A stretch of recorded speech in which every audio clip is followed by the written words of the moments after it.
শুরু করছি আজকের গল্প অদৃশ বর্ধনের লেখা ছিদ্রান্বেষী ইন্দ্রনাথ। গোয়েন্দা আমরা প্রত্যেকেই। দাঁতে কামড়ানো চুরুটের ফাঁক দিয়ে জড়িয়ে মরিয়ে বলল ইন্দ্রনাথ। প্রাত্যহিক জীবনে কে গোয়েন্দা নয় বলতে পারো? চাইনিজ শ্রিম্প বল খাওয়ার নেমন্তন্ন করেছিল কবিতা। সাদা বাংলায় চিংড়ি পকোড়া। পাকস্থলী পরিপূর্ণ হওয়ার পর শুরু হয়েছে নির্ভেজাল আড্ডা। মেয়ে গোয়েন্দা অবশ্য ঘরে ঘরে, সোয়ামীদের উপর নজর রাখার সময়। মুচকি হেসে চুটকি ছাড়ল কবিতা। যেমন আমার ঘরে আমি গোয়েন্দা। ইন্দ্রনাথ রসিকতার মুডে ছিল না, তাই একতাল ধোয়া ছেড়ে বললে, যেমন ধরো উকিল, ডাক্তার, অফিসার, ব্যবসাদার, রিপোর্টার। হোয়াইট হাউসের ভিত কাঁপিয়ে ছাড়ল দুজন রিপোর্টার। গিয়েছিল চুরির ঘটনার খোঁজে, পেল সাপের সন্ধান। শুরু হলো গোয়েন্দাগিরি। টেলিফোনে খবর নিতে হবে, প্রশ্ন করে চুপ করে থাকো 10 সেকেন্ড। জবাব না এলে বুঝতে হবে প্রশ্নের জবাব হলো হ্যাঁ। টেলিফোনও যখন বিপজ্জনক হয়ে দাঁড়ালো, তখন হোয়াইট হাউসের কেউকেটারির সঙ্গে দেখা করার সংকেত জানানো হতো ঝুল বারান্দার কোণে ফুলদানি বসিয়ে। দেখা সাক্ষাতের সময় জানানো হতো পরের দিনের নিউ ইয়র্ক টাইমসের 20 নম্বর পৃষ্ঠায়। সেই পৃষ্ঠায় ঘড়ির কাঁটা এঁকে গোপন সংবাদদাতা জানিয়ে দিতেন কোথায় কখন দেখা পাওয়া যাবে তার। আশ্চর্য, তাই না? গোয়েন্দা সাংবাদিকদের দৌলতেই সিংহাসনচ্যুত হলেন বহু কুকর্মের নায়ক প্রেসিডেন্ট নিক্সন। আমি বললাম, নতুন কথা কিছু শুনছি না। ভুরু তুলে ইন্দ্রনাথ বললে, নিক্সনের ছিদ্র অন্বেষণ দূর করে শুধু একখানা বই লিখেই বব আর কার্ল আজ পর্যন্ত পিটেছেন 1,14,00,000 টাকা। বই লেখার আগেই প্রকাশকের কাছে পেয়েছেন $45,000। প্লেরা পত্রিকা লেখাটা ছেপেছে $30,000 দিয়ে। ফিল্ম প্রডিউসার সিনেমা করবেন বলে দিয়েছেন $4.5 লক্ষ। পেপার ব্যাগ বার করার জন্য নিলাম করে বইটার দাম তুলে দিয়েছেন $10 লক্ষ পর্যন্ত। পুলিৎজার পুরস্কার পর্যন্ত পকেটে পুরেছেন ওরা। মৃগাঙ্ক, ইচ্ছে যায় আমার কেসগুলো বব আর কার্লের হাতে তুলে দিই। কলমের জোর থাকলে কি না হয়। মাথা গরম হয়ে গেল আমার। নিজেকে বিরাট মনে করছিস মনে হচ্ছে। আমার না হয় কলমের জোর নেই, তোরও গোয়েন্দাগিরির জোর এমন কিছু নেই যে রাতারাতি পৃথিবী বিখ্যাত হবি। এত অহংকার ভালো নয়, পতনের পূর্ব লক্ষণ। যেন শুনতেই পায়নি। এমনি ভাবে জানলা দিয়ে আকাশ দেখতে দেখতে ইন্দ্রনাথ আত্মগতভাবে বলে চলল, যত ভাবি ততই অবাক হই। গোয়েন্দা কে নয়, সব মানুষই নিজের নিজের পেশায় অল্প বিস্তর গোয়েন্দা। চিন্তাকে যে ডিসিপ্লিনে আনতে পেরেছে, বুদ্ধিকে যে একাগ্র করতে পেরেছে, পর্যবেক্ষণকে যে প্রয়োগ করতে পেরেছে, গোয়েন্দা হবার যোগ্যতা তার মধ্যে আছে। ভালো ডাক্তারকেও ফাঁদ পেতে রোগকে সন্ধান করতে হয়। এই রকম একটি চরিত্র শার্লক হোমস এবং সুবিখ্যাত ডিটেকটিভ মেথডের সৃষ্টি করেন কোনান ডয়েল। অফিসার যদি অন্ধ হয়, কারবারি যদি ভোতা বুদ্ধি হয়, তাহলে লুঠেরা জোচ্চোরেরা দুদিনেই রাজা হয়ে বসত। বুদ্ধির লড়াই চলছে সর্বক্ষেত্রে। এরকম টুকটাক অনেক ঘটনা আমার জানা আছে। অফিসার নিজেই গোয়েন্দা হয়ে লক্ষ লক্ষ টাকা বাঁচিয়ে দিয়েছে কোম্পানির। তা ঠিক, সায় দিল কবিতা। প্রবঞ্চকরা দুষ্ট জীবাণুর মতোই কিলবিল করছে আশেপাশে। যে যত ভালো গোয়েন্দা, সে তত নিরাপদ। কথাগুলো দামি কথা, সন্দেহ নেই, কিন্তু আমার নিরীহ স্বামীকে ঠেস দিয়ে কথা বলার কি দরকার বলতে পারো? কেন বলবো না বলতে পারো? চুরুট নামিয়ে বলল Indranath. Stanley Gardner, Cyril Hare, এরা প্রত্যেকেই পেশায় উকিল, তাই তাদের গোয়েন্দা গল্পে অত ধার। কোনান ডয়াল, নিহার গুপ্ত পেশায় ডাক্তার, তাই লেখাও ক্ষুরোধার। শরদিন্দু বন্দ্যোপাধ্যায়, জি কে চেস্টারটন সাহিত্যের সম্রাট, গোয়েন্দা গল্পেও তার আভাস। কিন্তু আমাদের মৃগাঙ্ক রায়ের কি গুণ আছে বলতে পারো? না না, চটলে চলবে না। গুণীর কাছে প্রশস্তির চেয়ে সমালোচনার কদর বেশি। কিন্তু এর নাম ছিদ্রান্বেষণ, সমালোচনা নয়। মুখ টিপে হেসে বলল কবিতা। ছিদ্র অন্বেষণ করাই তো আমার কাজ। চুরুট ফের কামড়ে ধরে বলল ইন্দ্রনাথ। নিশ্ছিদ্র চক্রান্তে ছিদ্র খুঁজে বার করার সাধু নাম হলো গোয়েন্দাগিরি। সত্য আর ছিদ্র এক্ষেত্রে একই টাকার এপিট ওপিট। মুখ লাল করে বললাম, এর শোধ আমি তুলবো ইন্দ্র। এখন থেকে তোকে ছিদ্রান্বেষী ইন্দ্রনাথ বলেই চালাবো, সত্যান্বেষী নয়। অট্ট হেসে বললে ইন্দ্রনাথ, ভালোই তো, তাতে এক ঢিলে দু পাখি মরবে। তোর ভাষায় গ্ল্যামারের অভাব প্রকাশ পাবে, আর এতদিন বাদে আমার কপালে একটা খেতাব অন্তত জুটবে। এমন সময়ে কবিতা সবিস্ময় বললে, ও কি অবনীবাবু, নাক টিপে দাঁড়িয়ে আছেন কেন? রাগ জল হয়ে গেল দরজার দিকে তাকাতেই। অ্যাসিস্ট্যান্ট কমিশনার অবনী চাটুজ্জে দাঁড়িয়ে সেখানে। তর্জনী আর বুড়ো আঙ্গুল দিয়ে টিপে আছেন বা নাকের বাম ছিদ্র। বললেন অনুনাসিক কণ্ঠে, দেখছি ডান ফুটোয় নিঃশেষ পড়ছে কিনা। তাজ্জব হয়ে বললাম, সে আবার কি? নাক ছেড়ে দিয়ে বা পা আগে বাড়িয়ে ঘরে পদার্পণ করলেন অবনীবাবু। বললেন, শাস্ত্র তো মানেন না, মানলে এত দুর্ঘটনা দেশে ঘটত না। সকৌতুকে বলল ইন্দ্রনাথ, ইরা আর পিঙ্গলার ব্যাপার মনে হচ্ছে। ভীষণ খুশি হলেন অবনীবাবু। যাক, জানেন তাহলে, শুভকর্মে চন্দ্রনারী প্রশস্ত, মানে বানাকে নিঃশেষ পড়লেই শুভকর্ম করা উচিত। এখন কন্যাকে পড়ছে দেখলেন? বানাকে, সেই জন্যই তো বাপা ফেলে ঢুকলাম মশাই। অশুভ ঝঞ্ঝাটে পড়েছেন মনে হচ্ছে। টাক চুলকে বললেন অবনীবাবু, আর বলেন কেন, একেবারে নিশ্ছিদ্র প্লট মশাই। স্কাউন্ড্রেলটাকে ধরেও ধরতে পারছি না। অপাঙ্গে আমার পানে চাইল ইন্দ্রনাথ। বলল, ছিদ্র খুঁজতে হবে তো? বলুন বলুন, ছিদ্রান্বেষী হাজির। বলবো কি মশাই, রাত 2টোর সময় সে কি উৎপাত, ঝন ঝন ঝন। বুঝছেন তো কিসের উৎপাত? Telephone telephone. যতক্ষণ মরে থাকে ততক্ষণ ঘুমিয়ে খেয়ে জিরিয়ে বাঁচি মশাই, জ্যান্ত হলেই প্রাণান্ত। যাক, যা বলছিলাম, রাত 2টোর সময় আরম্ভ হলো টেলিফোনের বাদরামি, ঠিক যেন ঘুংরি কাশি। ইচ্ছে হলো দি ব্যাটাকে এক ডোজ স্পঞ্জি খাইয়ে। হোমিওপ্যাথি বিদেশ থেকে এসেছে বলে এত হেনস্থা করবেন না। গরু হারালে শুধু গরু খুঁজে পাওয়া যায় না, বাদ বাকি সব হয়। মহাত্মা হানিম্যান বলেছেন, যাক চলে, যা বলতে যাচ্ছিলুম ভুলেই গেলুম। ও হ্যাঁ, নিশ্ছিদ্র প্লট, রাত 2টো, টেলিফোন। ঘুম ভাঙতেই তেরে মেরে রিসিভার খামচে ধরে চেঁচিয়ে উঠলাম, কে? এত রাত্রে কিসের দরকার?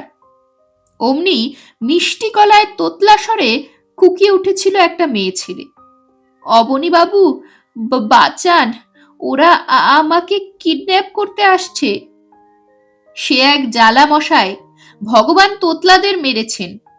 আমার কিছু বলার নেই, কিন্তু কথা বলতে গেলে বলুন দেখি, মাথা গরম হয় না? যাই হোক, হড়বড় করে তোতলাতে তোতলাতে মেয়েটা বললে, পার্ক টেরেসের 10 তলার ফ্ল্যাট থেকে তাকে গায়েব করতে আসছে ডাকাতরা, এক্ষুনি না এলেই নয়। কথার শেষ পর্যন্ত শোনা গেল না, কর করে লাইনটা কেটে গেল। এদিকে অ্যাটম বোমা ফাটিয়ে মরছি, অথচ টেলিফোনটা পর্যন্ত নিখুঁত বানাতে পারি না। মাইক্রোস্কোপ আনাই বিলেত থেকে। ঘেন্না ধরে গেল মশাই দেখে শুনে। ওই রকম টেলিফোন পেলে চুপচাপ থাকা যায় না। দূরভাষিনীর মুন্ডুপাত করতে করতে ধরাচূড়া এঁটে নিলাম। পার্ক স্ট্রিটেই যখন বদলি হয়েছি, তখন পার্ক টেরেসে না গিয়েও তো থাকা যায় না। বেরোতে যাচ্ছি, এমন সময় আবার উৎপাত, ফের টেলিফোন। এবার অবিকল সেই রকম মেয়েলি গলা, সেই রকমই মিষ্টি, কিন্তু যেন সর্দি বসা, শুধু যা তোতলা নয়। ও হ্যাঁ, বলতে ভুলে গেছি, প্রথম মেয়েটার নাম হিমি, 2 নম্বর মেয়েটার নাম হিমা। হিমি নাকি হিমার ছোট বোন।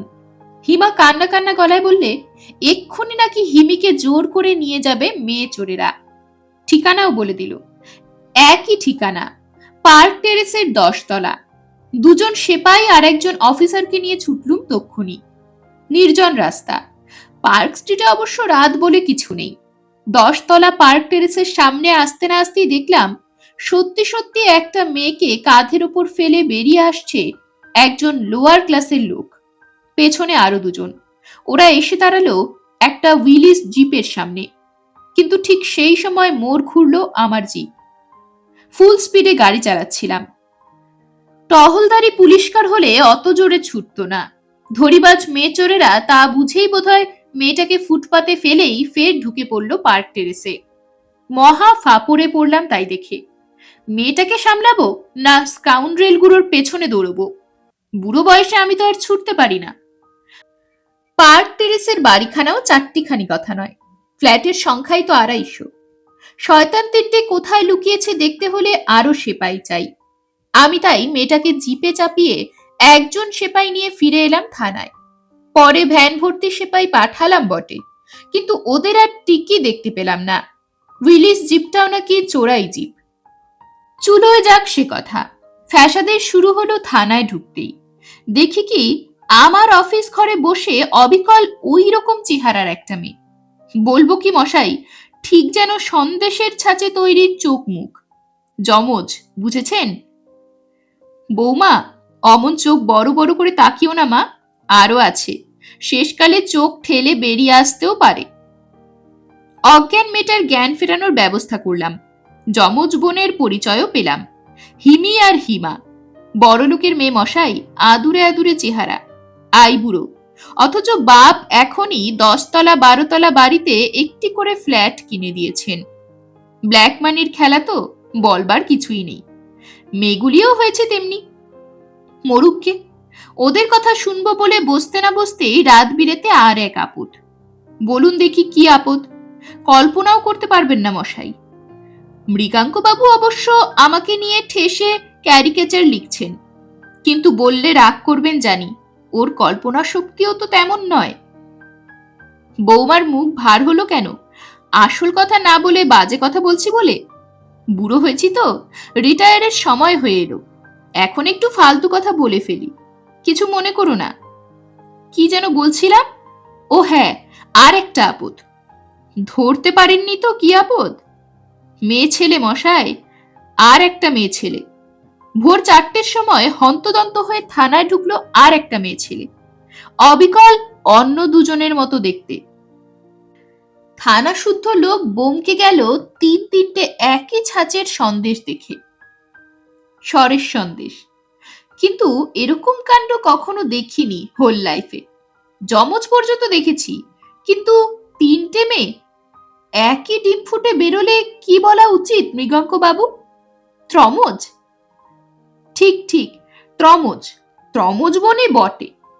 নামও শুনলাম 3 নম্বরের, হিমু, মানে হিমি, হিমা আর হিমু হলো 3 বোন। 3জনেরই 3টে খানদানি ফ্ল্যাট, 3জনেই আইবুড়ো। 3জনেই ফ্ল্যাটে পৌঁছেছে অনেক রাত্রে গ্র্যান্ড হোটেলের বিউটি কন্টেস্ট থেকে। 3জনে ড্রেসিং টেবিলে একটা করে চিঠি পেয়েছে। 3জনের চিঠিতেই লেখা আছে বাপের পকেট থেকে লাখখানেক টাকা খসিয়ে না আনলে খাঁচায় পোড়া হবে সেই রাত্রেই। রাজি থাকলে জানলায় টর্চের আলো জেলে রাখতে হবে একটানা 1 মিনিট, রাত ঠিক 2টোর সময়। রূপকথা শোনাচ্ছি ভাববেন না যেন। খাস কলকাতায় এমন অনেক ঘটনা ঘটে যা মোহন সিরিজকেও টেক্কা মারতে পারে মশাই।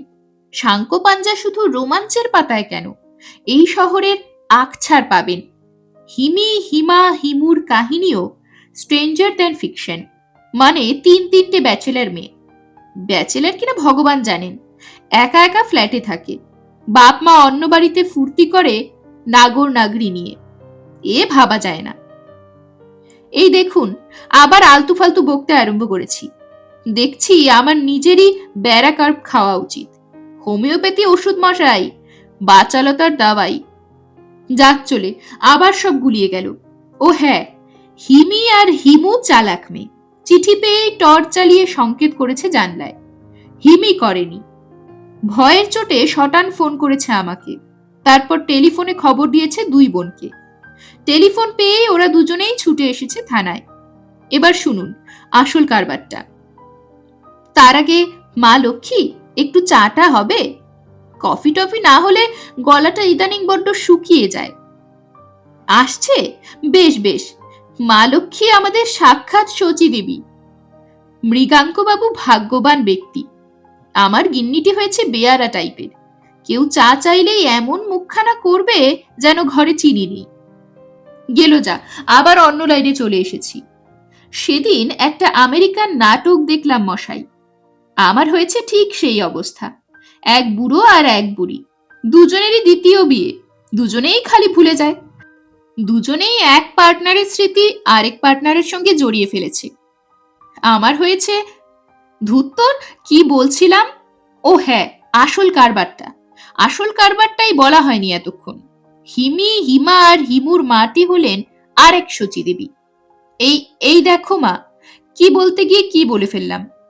ইন্দ্রজায়া শচী দেবীর একটা মস্ত দুর্নাম আছে, জানো তো? যখন যার তখন তার। পুরনো ইন্দ্রকে হটিয়ে স্বর্গটা যে দখল করবে, শচী দেবী হাসি হাসি মুখে অমনি তার হেসেল ঠেলতে আরম্ভ করে দেবেন। হিমি, হিমা আর হিমুর জননীটি অনেকটা তাই, মানে সোসাইটি গার্ল। গার্ল এককালে ছিল, এখন পাক্কা লেডি। ফাংশন, মিটিং, পার্টি নিয়েই ব্যস্ত। স্বামীর নাম এখনো বলিনি। হ্যাঁ হ্যাঁ, এই জন্যই বোধহয় ডিসি পোস্টে প্রমোশনটা আটকে গেল আমার। ভদ্রমহিলার স্বামী মস্ত কারবারি। কোচিন থেকে নারকেল এনে কলের ঘানিতে পিষে তেল বার করে সাপ্লাই দেন নানান কোম্পানিতে। বিএমপি তেলের নাম শোনেননি? খাঁটি নারকেল তেল বলতে আর কিছু নেই এদেশে। কোটি কোটি টাকার মালিক হওয়ার পর ভদ্রলোকের মতিভ্রম হয়েছে বোধহয়। বিশেষ করে প্যারালিসিসে কোমর থেকে নিচ পর্যন্ত অবশ হয়ে যাওয়ার পর থেকেই মাথায় নাকি ভূত চেপেছে। অদ্ভুত অদ্ভুত ব্যবসার পরিকল্পনা ফাঁদছেন, মানে শেষ পর্যন্ত কারবারটাকে তুলে দেওয়ার মতলব আর কি। একটা প্ল্যান শুনবেন? কোচিন আর সিলন থেকে জাহাজ ভর্তি নারকেল এনে নাকি পোষাচ্ছে না। ঠিক করেছেন চাষ করবেন নিজের দেশেই। সুন্দরবনে নারকেল ফলিয়ে দেশের চেহারা পাল্টে দেবেন। হাসবেন না, হাসবেন না, প্ল্যানটা একেবারে অবাস্তব নয়। কিন্তু বেড়ালের গলায় ঘণ্টাটা বাঁধবে কে? পশ্চিম বাংলার দক্ষিণ প্রান্তে বঙ্গোপসাগরের গায়ে যে রিজার্ভ ফরেস্ট আছে, সেখানকার নোনা মাটি আর আবহাওয়া নাকি নারকেল চাষের উপযুক্ত। উনি ঠিক করেছেন সেখানে 1,00,000 নারকেল চারা লাগাবেন। মোটামুটি 8 থেকে 10 বছরের মধ্যে ফল দেবে এক একটা নারকেল গাছ। গাছ যতদিন বাঁচবে ফলও ততদিন মিলবে। 1,00,000 চারার মধ্যে 75,000 চারাও যদি বেঁচে থাকে, মন্দ কি? গাছ পিছু বছরে মাত্র 100 টাকার নারকেল ধরলেও বছরে 75 লক্ষ টাকা নিট লাভ। শুধু কি 75 লক্ষ টাকা? নারকেল তেল, নারকেল দড়ি ইত্যাদির জন্যও কলকারখানা গড়ে তোলা যাবে ওখানে। ফলে সুন্দরবন অঞ্চলের সম্পদ বৃদ্ধি পাবে। সুন্দরবনে হঠাৎ ক্রাইম বেড়ে যাওয়ায় কর্তাদের গরম মাথাও ঠান্ডা হয়ে যাবে। ফলে হাতে পয়সা এলে চুরি ডাকাতির স্বাদ কার থাকে বলুন? গভর্নমেন্ট প্রকল্পটি লুফে নিয়েছেন, রিজার্ভ ফরেস্ট থেকে জমিও দিয়েছেন। তাইতেই লেগেছে গৃহবিবাদ, মানে বিএমপি অয়েল মিলের মালিক সনাতন প্রসাদের সঙ্গে তার বিদুষী বিবি অহল্যার। নামখানা শুনেছেন? অহল্যা। মেয়েদের মুখে শুনলাম মা নাকি সত্যিই অহল্যা, রূপের দিক দিয়ে। বাবা এই রূপ দেখেই টাকা দিয়ে কিনে নিয়েছিলেন ভদ্রমহিলাকে। মেয়েদের জুলুস দেখলেই অবশ্য খানিকটা আঁচ করা যায়, কিন্তু মায়ের ছিটে ফোটাও নাকি ওদের বরাতে জোটেনি। কি বলছিলাম মা লক্ষ্মী? কর্তাগিন্নির ঝগড়ার কথা, তাই না? সুন্দরবনে নারকেল চাষ নিয়ে বেশ কিছুদিন ধরেই খিটিমিটি লেগেছে বাপ মায়ের মধ্যে, বলল ত্রমজ মেয়েরা। সনাতন প্রসাদ নাকি নিজে তো মরতে বসেছেন, মরার আগে কারবার পর্যন্ত মেরে যাবেন। যাগ্গে সেসব ঘরোয়া কেচ্ছা। মেয়ে তিনটের উপর এই সময় নেক নজর পড়ল কোন হারামজাদাদের, জানবার জন্যে শুরু করলাম তদন্ত। সেরকম তদন্ত কিছু মনে করবেন না ইন্দ্রনাথ বাবু, আপনিও পারবেন না, অত ঝক্কি সইবার ক্ষমতা আপনাদের নেই। মৃগাঙ্কবাবু অবশ্যই রুটিন তদন্ত বলে যথেষ্ট বিদ্রূপ করেন আমার পদ্ধতিকে, কিন্তু রুটিন তদন্ত একবার করতে আসুন না, কাছা খুলে যাবে। তদন্তর ফিরিস্তি দেব না, তবে কি জানেন, তদন্তই সার হলো, বজ্র আটুনি ফসকা গেরোর মতো আর কি। মেয়ে তিনটিকে কিছুতেই ফ্ল্যাট থেকে সরানো গেল না। সনাতন প্রসাদের স্পেশাল রিকোয়েস্টে কনস্টেবল বসিয়ে রাখলাম ফ্ল্যাটের গোড়ায় দিন কয়েকের জন্যে, কিন্তু 7টা দিনও গেল না। এবার আসছি আসলের আসল ব্যাপারে। রিয়েল মিস্ট্রি এইখানেই। কান খাড়া করে শুনুন মৃগাঙ্কবাবু, দয়া করে নেক্সট গল্পে আমাকে একটু ক্রেডিট দেবেন। সনাতন প্রসাদের ফ্যাক্টরিতে কিছুদিন আগে বিশ্রী লেবার মুভমেন্ট হয়ে গিয়েছিল। জানেন তো, আজকালকার শ্রমিক কর্মচারীরা কোম্পানির ভবিষ্যৎ নিয়েও ভাবে, ম্যানেজমেন্টকে যা খুশি তাই করতে দেয় না। ইউনিয়নের সঙ্গে মিটিং করে অনেক গুরুত্বপূর্ণ বিষয়ে সিদ্ধান্ত নিতে হয়। সনাতন প্রসাদ তার ধার ধারেননি। সুন্দরবনে নারকেল চাষ প্রসঙ্গে সরাসরি সরকারের সঙ্গে চুক্তিতে নেমেছেন। ফলে আতঙ্ক দেখা দিয়েছে কারখানায়। লিডাররাও কিছু একটা না পেলে লেবার তাতাতে পারে না। তাই ওই ইস্যু নিয়ে ওরা এমন পরিস্থিতি সৃষ্টি করলো কারখানায় যে সনাতন প্রসাদের প্রাইভেট কোয়ার্টারের সামনে সিআরপি বসাতে হলো চৌপট দিনরাত। আরো খবর পেয়েছি মশাই, অহল্যা দেবী নিজেও নাকি কারখানার লোককে খেপিয়ে তুলেছেন, লিডারদের ডেকে উস্কে দিয়েছেন। উদ্দেশ্য কাটা দিয়ে কাটা তোলা, শ্রমিকদের চাপে যেন স্বামীরত্ন ভরকে যান এবং নারকেল চাষ শিখিয়ে তুলে রাখেন। বড় ঘরের বড় ব্যাপার, দেখে দেখে চোখ পচে গেল। হঠাৎ হিমুর কেস টেক আপ করার 7 দিন পরে একটা অদ্ভুত কাণ্ড ঘটল। সেদিন রাত্রে একটা বিয়ে বাড়িতে নেমন্তন্নে গিয়েছিলেন অহল্যা দেবী। আত্মীয় বাড়ির নেমন্তন্ন, মাঝরাতে লগ্ন, তাই ঠিক করেছিলেন ভোর রাতে ফিরবেন। রাত 9টার সময় সেজেগুজে নিচে নেমেছিলেন। কারখানার পাশেই ওদের কোয়ার্টার। সিআরপিদের বলেছিলেন কর্তা একলা রইল, যেন একটু নজর রাখা হয়।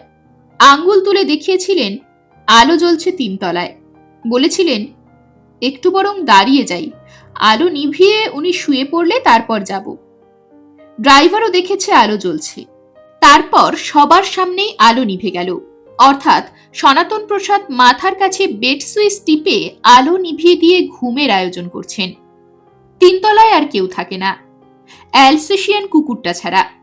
সনাতন প্রসাদ কাউকে বিশ্বাস করেন না রাত্রে, কুকুর ছাড়া। অহল্যা দেবী 3 তলার দরজায় নিজে চাবি লাগিয়েছিলেন। একটা চাবি ছিল ভেতরে, সনাতন প্রসাদের বালিশের তলায়। দরজায় ইয়েল লক লাগানো ছিল। একবার চাবি লাগালে নিশ্চিন্ত। বিয়ে বাড়ি যাচ্ছেন বলে হ্যান্ডব্যাগ রাখেননি, তাই চাবির গোছা রাখতে দিয়েছিলেন ড্রাইভারকে। বিদুষী বিবি তো, আপ টু ডেট লেডি, আঁচলে চাবি বাঁধলে ইজ্জত চলে যায়। পরের দিন সকালবেলা কুকুরের হাঁক ডাকে চমকে উঠল কারখানার দারোয়ান থেকে আরম্ভ করে সিআরপি পর্যন্ত। চাকর বাকররা দোতলা থেকে ছুটে গেল 3 তলায়। সবাই শুনলে অ্যালসেশিয়ান কুকুরটা ভেতর থেকে দরজা আঁচড়াচ্ছে আর ভীষণ চেঁচাচ্ছে। কোনোদিন কিন্তু এভাবে চেঁচায় না। আচ্ছা জ্বালাতো, দরজা খোলারও উপায় নেই। চাবি মেম সাহেবের কাছে, ঘরে আলোও জ্বলছে, কিন্তু সাহেব তো কুকুরটাকে ধমক দিচ্ছেন না। ভোর 6টায় এসে পৌঁছলেন অহল্যা দেবী। কুকুরের হাঁক ডাক শুনে আর দরজার সামনে চাকর বাকরের জটলা দেখে ড্রাইভারের কাছ থেকে চাবি নিয়ে দরজা খুললেন। কুকুরটাকে ডেকে নিয়ে চলে গেলেন করিডোরের দিকে। তারপর ফিরে এসে গেলেন বেডরুমে। চাকর বাকররা ছুটে গেল চিৎকার শুনে। দেখল সনাতন প্রসাদ মরে কাঠ হয়ে পড়ে আছেন বিছানায়, চোখ খোলা, মুখের ওপর মাছি উঠছে। জানেন তো, মরা হাতির দাম লাখ টাকা। ডাক পড়ল এই ঘাটের মরা অবনী চাটুর্যের। চুলচেরা রুটিন তদন্ত করে তো মশাই বিলকুল ভ্যাবাচাকা খেয়ে গেলাম। ঘর বন্ধ, চাবি ড্রাইভারের কাছে, আর একটা চাবি সনাতন প্রসাদের বালিশের তলায়। বিয়েবাড়ির সবাই সাক্ষী। অহল্যা দেবী আর ড্রাইভার দুজনেই বাড়ি ছেড়ে নড়েননি। সনাতন প্রসাদেরও বিছানা ছেড়ে ওঠার ক্ষমতা নেই। বেড সুইচ টিপে না হয় আলো নিভিয়েছিলেন রাত 9টায়, কিন্তু আলোটা জ্বালল কে? সারা রাত আলো জ্বলেনি, সিআরপিরা সাক্ষী। ভোরবেলা বন্ধ ঘরে আলো জ্বালল কে? সনাতন প্রসাদ। কি যে বলেন, তিনি তো তখন মরে ভূত।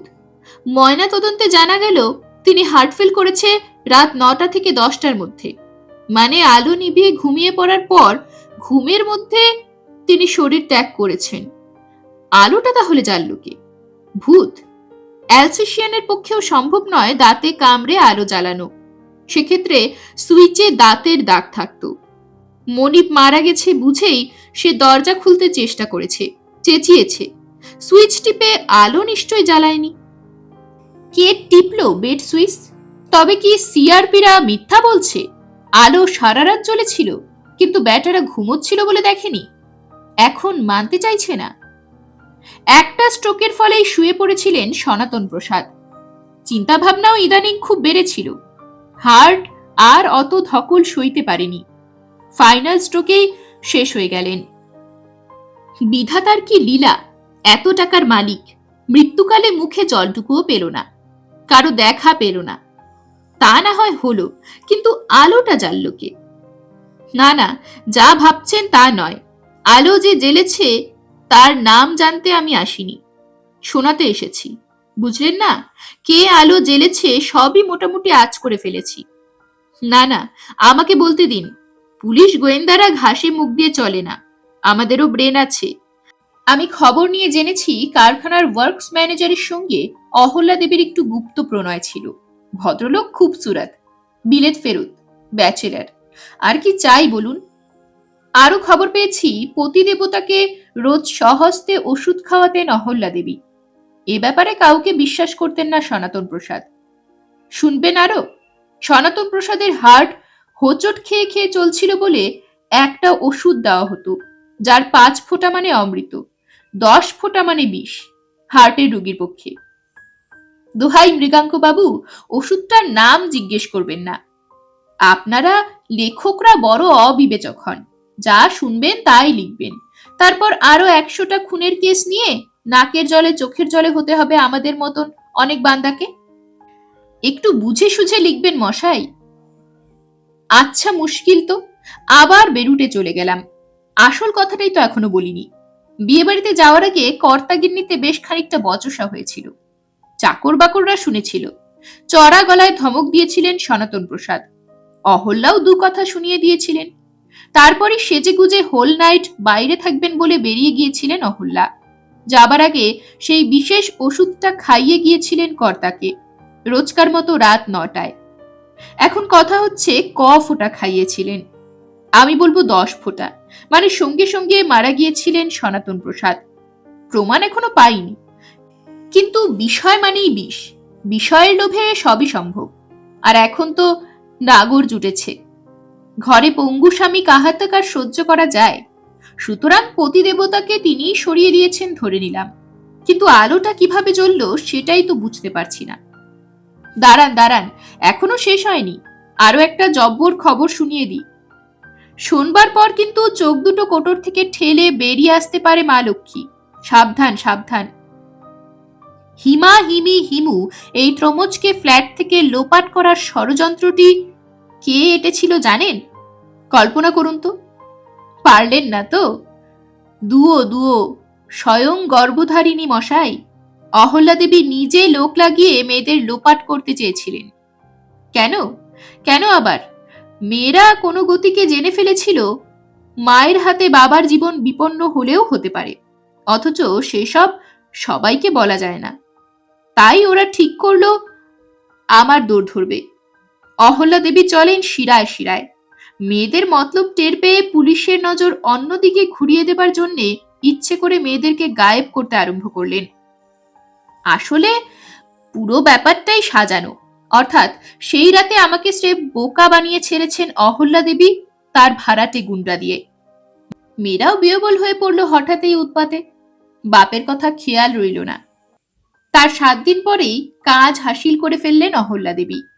তিনি জানেন মেয়েরা বাপকে বাঁচাতে চেয়েছে ঠিকই, কিন্তু মাকে ফাঁসাতে চায়নি। পুলিশের কাছে এলেও তারা মায়ের নাম করতো না। বাবা মারা যাওয়ার পর তো আরো বোবা হয়ে যাবে।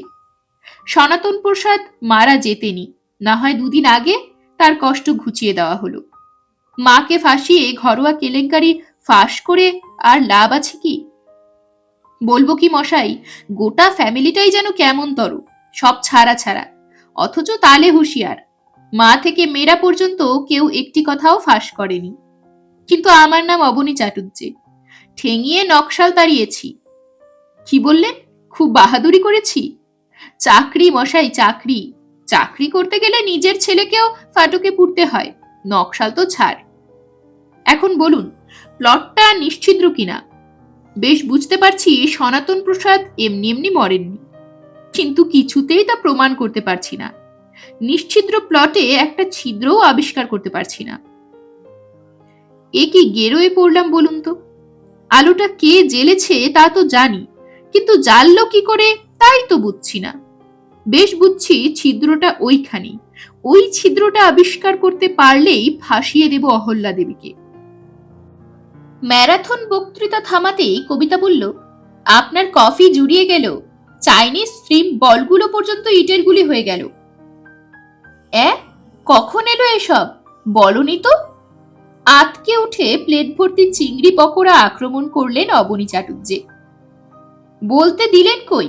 যতবার মুখ খুলতে গেলাম ততবারই তো দাবরানি দিয়ে থামিয়ে দিলেন। মুখ ভর্তি পকোড়া নিয়ে আ করে কি যেন বললেন অবনী চাটুর্যে, বোঝা গেল না। হাসি চেপে ইন্দ্রনাথ বলল, আস্তে আস্তে খান, বিষম লেগে যাবে। খেয়ে নিয়ে চলুন, ঘরটা দেখে আসি। কোত করে গিলে নিয়ে বললেন অবনীবাবু। কার ঘর? সনাতন প্রসাদের। হা পোড়া কপাল, সপ্তকাণ্ড রামায়ণ শুনে সীতাকার বাবা। আরে মশাই, এখনো বুঝলেন না? রুটির তদন্তে আমরা কিছুই বাদ দিই না। রুটি আর লুচির মধ্যে যা তফাৎ, আপনার রুটিন তদন্ত আর আমার লুচি তদন্তেও সেই তফাৎ অবনীবাবু। মানে মানে এত অবিশ্বাস আমার উপর কেন? বলেই খপাত করে আরো দুটো পকোড়া মুখে ঠেসে দিলেন অবনীবাবু। দেখবেন শ্বাসনালীতে যেন আটকে না যায়, বলল ইন্দ্রনাথ। আপনি এত সুন্দরভাবে সব কথা বললেন যে অবিশ্বাস করার কোনো প্রশ্নই ওঠে না। জ্বলন্ত বর্ণনা যাকে বলে, আপনার বর্ণনাও তাই। বায়োস্কোপের ছবির মতো সব চোখের সামনে দেখতে পাচ্ছি বলেই একটা খটোমটো জায়গা ভেরিফাই করতে চাই। মুখ ভর্তি পকোড়া চিবানো বন্ধ করে জিজ্ঞাসু চোখে তাকালেন অবনীবাবু। ভাবখানা, খটোমটো জায়গাটা আবার কোথায় দেখলেন মশাই? ইন্দ্রনাথ বুঝিয়ে দিলে, অহল্যা দেবী বিয়েবাড়ি থেকে এসে দরজা খুলেই কিন্তু বেডরুমে যাননি, যা সবাই যায়। উনি কুকুরটাকে নিয়ে করিডোরে গেলেন। কেন? চোখ দুটো আস্তে আস্তে ছানা বড়ার মতো করে ফেললেন অবনীবাবু। ইন্দ্রনাথ আরো বললে, উনি কি তাহলে জ্ঞান পাপী? উনি কি জানতেন শোবার ঘরে স্বামীর মৃতদেহ পড়ে রয়েছে? কুকুরের অস্বাভাবিক চেঁচামেচির পর দরজা খুলেই ওর উচিত ছিল অসুস্থ স্বামীর কাছে ছুটে যাওয়া, কিন্তু কেন উনি করিডোরে গেলেন? আমি গিয়ে দেখতে চাই। কণ্ঠনালী দিয়ে সমস্ত ডেলাটাকে পাকস্থলিতে চালান করে দিয়ে বললেন অবনীবাবু, একটু দাঁড়ান, আর মোটে 4টে আছে। ইন্দ্রনাথ আগে থাকতেই শিখিয়ে পড়িয়ে রেখেছিল অবনীবাবুকে। সনাতন প্রসাদের ঘরে ঢুকে তাই অবনী চাটুর্যে সোজা চলে গেলেন বেডরুমে। অহল্যা দেবীকে আবোল তাবোল কথায় আটকে রেখে দিলেন সেখানে। ইন্দ্রনাথ এলো করিডোরে, ঢুকেই বাঁদিকে শেষ প্রান্তে একটা কাঠের বাক্স, অ্যালসেশিয়ানের শোবার জায়গা। বাক্সটা তখন খালি, কুকুর বেরিয়েছে চাকরের সঙ্গে হাওয়া খেতে। ইন্দ্রনাথ আগে থেকেই ভেবে রেখেছিল কি করতে হবে, তাই হেট হয়ে কাঠের বাক্সটা সরিয়ে রাখলো পাশে। বাক্সর তলায় একটা ময়লা লিনোনিয়াম পাতা, লিনোনিয়ামটাও তুলে ফেললো ইন্দ্রনাথ। তলায় একটা কাঠের পাটাতন, লম্বায় 1 ফুট, চওড়ায় 1 ফুট। দেওয়ালের গা ঘেঁষে কাঠের ঢাকনির গায়ে পেন্সিল ঢোকানোর মতো একটা ফুটো। ছিদ্রপথে কোড়ে আঙ্গুল ঢুকিয়ে পাটাতনটা উঠিয়ে ফেললেন ইন্দ্রনাথ। মেঝে চৌকোনো গর্তে একটা বাক্স বসানো, ইলেকট্রিক মিটার আর মেন সুইচের জঙ্গল সেখানে। হাল ফ্যাশনের বাড়ি তো, দেওয়ালের গায়ে কিছু নেই। পকেট থেকে টর্চ বের করে খুঁটিয়ে দেখল ইন্দ্রনাথ। কাঠের ঢাকনির যেখানে ফুটো, ঠিক তার তলায় কাঠের গায়ে দুটো ছোট ছোট ছিদ্র, যেন স্ক্রু লাগানো ছিল। মেন সুইচের মাথা থেকে দুটো তার বেরিয়েছে, একটা তারে কিন্তু ব্ল্যাক টেপ জড়ানো। সন্তর্পণে ব্ল্যাক টেপ খুলে ফেলল ইন্দ্রনাথ, তার না ছুঁয়েই। তারটা সত্যিই কাটা, দুটো প্রান্ত জুড়ে ব্ল্যাক টেপ দিয়ে মুড়ে রাখা হয়েছে। বাক্সের তলায় ছোট্ট একটা টুকরো, সোলার ছিপির টুকরো। দীর্ঘশ্বাস ফেলে উঠে দাঁড়ালো ইন্দ্রনাথ, ফিরে এলো শোবার ঘরে। অহল্যা দেবী গালে হাত দিয়ে নিশ্চুপ হয়ে শুনছেন অবনীবাবুর ফালতু বক্তৃতা। ভদ্রমহিলা নিঃসন্দেহে অপূর্ব সুন্দরী, খুঁত কোথাও নেই। বয়স হয়তো ৩০, মনে হচ্ছে আরো কম। ইন্দ্রনাথকে দেখেই যেন হাঁপ ছেড়ে বাঁচলেন অবনীবাবু। চোখের মধ্যে প্রশ্ন ফুটিয়ে জানতে চাইলেন, হলো কিছু? গম্ভীর মুখে পলকহীন চোখে অহল্যা দেবীর পানে চেয়ে বলল ইন্দ্রনাথ, নমস্কার, আমার নাম ইন্দ্রনাথ রুদ্র, প্রাইভেট ডিটেকটিভ। আপনার কাছে শুধু দুটি জিনিস চাইতে এলাম। প্রতি নমস্কার করলেন অহল্যা। বলুন। একটা কলিং বেলের টেপা সুইচ, আর একটা ছোট্ট সোলার ছিপি। নিমেষের মধ্যে নিরক্ত হয়ে গেলেন অহল্যা। অবনীবাবুর পানে ফিরে ইন্দ্রনাথ বলল, এখন গ্রেপ্তার করতে পারেন, প্রমাণ পাওয়া গেছে। আবার চিংড়ি পকোড়া, আবার কফি, আবার সরগরম বৈঠক। ইন্দ্রনাথ বললে, ছিদ্রান্বেষী ছিদ্র খুঁজতে গিয়ে সত্যি সত্যি ছিদ্র বের করে ফেলল। কেসটা কিন্তু এখনো আমার কাছে পরিষ্কার হয়নি। উৎকট গম্ভীর হয়ে বললাম আমি। ইহজন্মে হবে না। অবনীবাবু নিশ্ছিদ্র প্লটের ছিদ্রটা তার অজান্তেই শুনিয়ে দিয়েছিলেন। তোরা প্রত্যেকে শুনেছিস, আমিও শুনেছি। কিন্তু ওই যে বললাম, যার চিন্তার ডিসিপ্লিন, বুদ্ধির একাগ্রতা আর পর্যবেক্ষণ প্রয়োগ শক্তি আছে, সে ছাড়া গোয়েন্দা হওয়া কাউকে সাজে না। তাই নিশ্ছিদ্র প্লটের ছিদ্র আমার মাথায় এসে গেল, তোদের মাথায় এলো না। কবিতা একদম না ঘাটিয়ে ভালো মানুষের মতো মুখ করে বলল, হার মানছি ঠাকুরপো, কিন্তু আর সাসপেন্সে রেখো না, প্রেশার উঠে যাচ্ছে। প্রসন্ন হয়ে ইন্দ্রনাথ বললে, আমি এখানে বসেই আজ করেছিলুম। আলোর তারে এমন কিছু কারচুপি করা হয়েছিল যা অহল্যা দেবীর অনুপস্থিতিতে আপনা থেকে আলো নেভাবে বা জ্বালাবে। ঘরের মধ্যে প্রাণী ছিলেন দুজন, সনাতন প্রসাদ আর কুকুর। সনাতন প্রসাদ চলৎ শক্তিহীন, এবং আলো যখন জ্বলেছে বা নিভেছে তখন তিনি মৃত। জীবিত প্রাণী বলতে শুধু রইল কুকুরটা। কুকুরটার সঙ্গে আলো জ্বলা নেভার কোনো সম্পর্ক নেই তো? অহল্যা দরজা খুলে ঢুকেই কুকুরটাকে নিয়ে করিডোরে গেছিলেন কেন? করিডোরেই কারচুপিটা নেই তো? হতে পারে কুকুরটা না জেনেই পুশ বাটনে চাপ দিয়ে ঘরের আলো নিভিয়ে দিয়েছে অথবা জ্বালিয়েছে। কিন্তু নিভেছে রাত্রে, কুকুরের শোবার সময়, জ্বলেছে ভোরে, কুকুরের ওঠার সময়। তবে কি শোয়ার জায়গাটাতেই টেপা সুইচটা আছে? তাই ৩ তলায় গিয়ে আমি আগে গেলাম করিডোরে, দেখলাম সত্যিই কুকুরের শোবার বাক্স রয়েছে সেখানে। সুসংবদ্ধ চিন্তা আর শৃঙ্খলাবদ্ধ যুক্তির প্রথমটি যদি সঠিক হয়, পরেরগুলোও সঠিক হতে বাধ্য। তাই বাক্স সরাতেই কি কি পেলাম তা আগেই বলেছি। মেন সুইচের একটা তার কেটে সেই তারে বাড়তি তার জুড়ে এনে লাগানো হয়েছিল একটা টেপা সুইচে। সুইচটা স্ক্রু দিয়ে লাগানো হয়েছিল কাঠের ডালার ছোট্ট ফুটোর ঠিক তলায়। সুইচের ভেতর কন্ট্যাক্ট প্লেট দুটোকে ইচ্ছে করে বেঁকিয়ে এমন জায়গায় রাখা হয়েছিল যাতে বাক্সের মধ্যে কুকুর শুলেই ঢাকনি চেপে বসবে সুইচের ওপর। ফলে কন্ট্যাক্ট কেটে যাবে, মানে আলো নিভে যাবে। কুকুরটা বাক্স থেকে নেমে এলেই ডালাটা সুইচের ওপরে উঠে যাবে, আলো জ্বলে উঠবে। অর্থাৎ পুশ বাটন টিপে ধরলে আলো জ্বলে, ছেড়ে দিলে নেভে। এই সুইচে ঠিক তার উল্টো ব্যবস্থা রাখা হয়েছিল। টিপলে নিভবে, ছাড়লে জ্বলবে। কিন্তু ছিপিটার ভূমিকা কি? শুধলাম আমি। কাঠের ঢাকনিটা সুইচের মাথায় ঠেকছিল না বলেই ফুটো দিয়ে সোলার ছিপি এঁটে দিয়েছিলেন অহল্যা দেবী। ছিপির তলাটাই সুইচের উপর চেপে বসে আলো নিভিয়েছে কুকুরের শোবার সময়। ঘরে ঢুকেই ওই ছিপিটা সরিয়ে নেবেন বলে অহল্যা দেবী আগে করিডোরে গিয়েছিলেন। পুশ বাটন সরিয়েছেন পরে ধীরে সুস্থে। বিমূঢ় কণ্ঠে কবিতা বললে, দরজা বন্ধ করে অহল্যা দেবী নিচে নামার আগেই তো কুকুরটা বাক্সে গিয়ে শুয়ে পড়তে পারত। তাহলে তো আলো নেভার ব্যাপারে সিআরপিদের সাক্ষী রাখা যেত না। হাল ছেড়ে দিয়ে ইন্দ্রনাথ বলল, জন্মে এমন দেখিনি। আরে বাবা, খান কয়েক বিস্কুট শোবার ঘরে ছড়িয়ে এলেই তো হলো। কুকুর বিস্কুট না খেয়ে শুতে আসবে না। ততক্ষণে অহল্যা দেবী নিচে পৌঁছে যাবেন। সিআরপিদের চোখে আঙুল দিয়ে দেখিয়ে দেবেন ঘরে আলো জ্বলছে। হয়েছেও তাই। সব কবুল করেছেন অহল্যা দেবী। ত্রমজ মেয়ে তিনটি? বোকার মতো জিজ্ঞেস করে ফেলেছিলাম আমি। সঙ্গে সঙ্গে তেড়ে উঠেছিল কবিতা। মরণ আর কি, সে খোঁজে তোমার দরকার কি? এরকমই আরো সব গল্প পেতে চ্যানেলটিকে সাবস্ক্রাইব করে দেবেন। আর গল্পটি যদি ভালো লেগে থাকে তাহলে লাইক, শেয়ার আর কমেন্ট করে দেবেন।